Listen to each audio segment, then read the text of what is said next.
If you are watching this video as it comes out or around any type of holiday, happy holidays.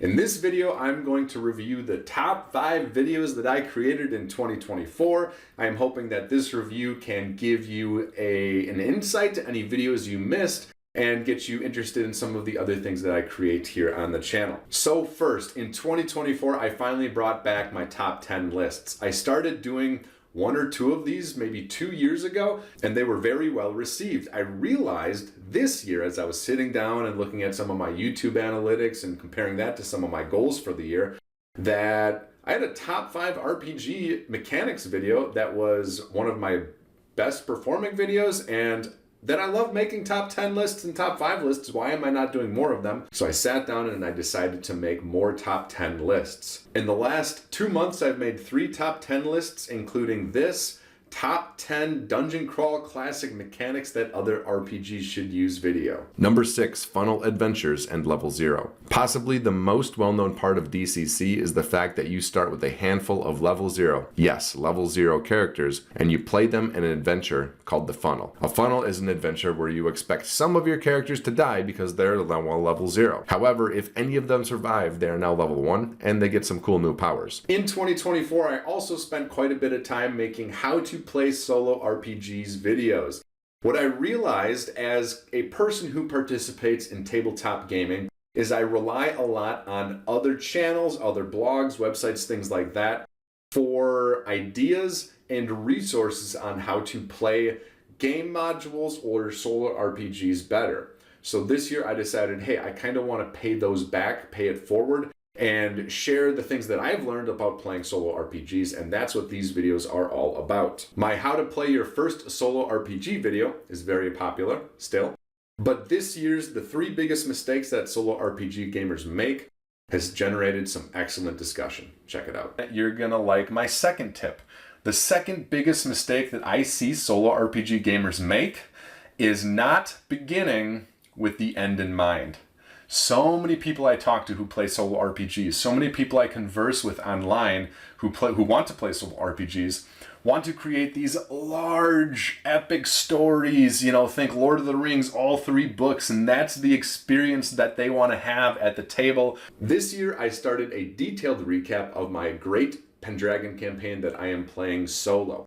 Again, I wanted to give back to the community. I put some workflows and some processes together about how to play Pendragon solo, so I wanted the videos to help educate people who wanted to do the same thing, but I also wanted them to entertain people and just kind of chronicle the stories of the de Idemston family in Britain. Check it out. Now, Carpus ended up with 4,800 glory. Gregorius had 3,000 glory. So Carpus died a little early, didn't quite reach his father's glorious nature. And we'll see what Evitus can do here as kind of the lead of the household here. In 465, my actual first character, Artorius, is born.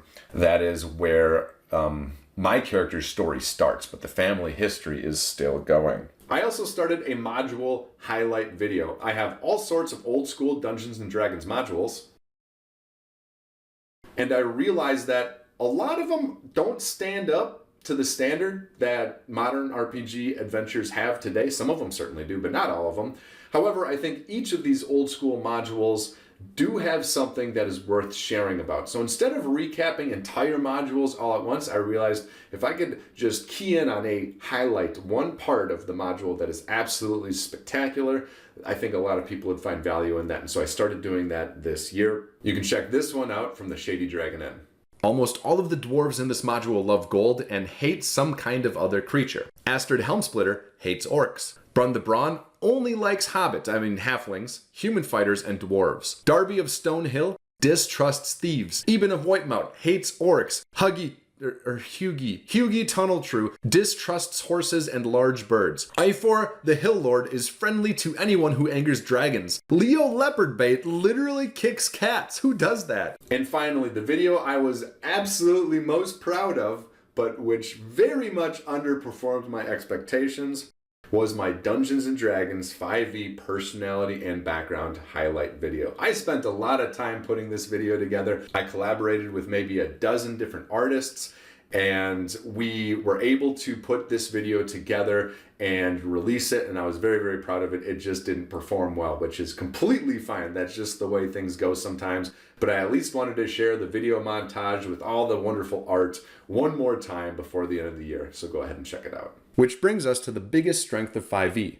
Players are empowered to express themselves during character creation. You can do so many fun and goofy ideas with 5e. You can be a bird girl bard, or a lizard man wizard, a monkey rogue scout, or a barbarian with a snout, a sorcerer with the draconic bloodline, or a samurai who is divine. You can really be anything, from a turtle man to a cat to a dog to a tree. When you play 5th edition, you get to answer, who will you be?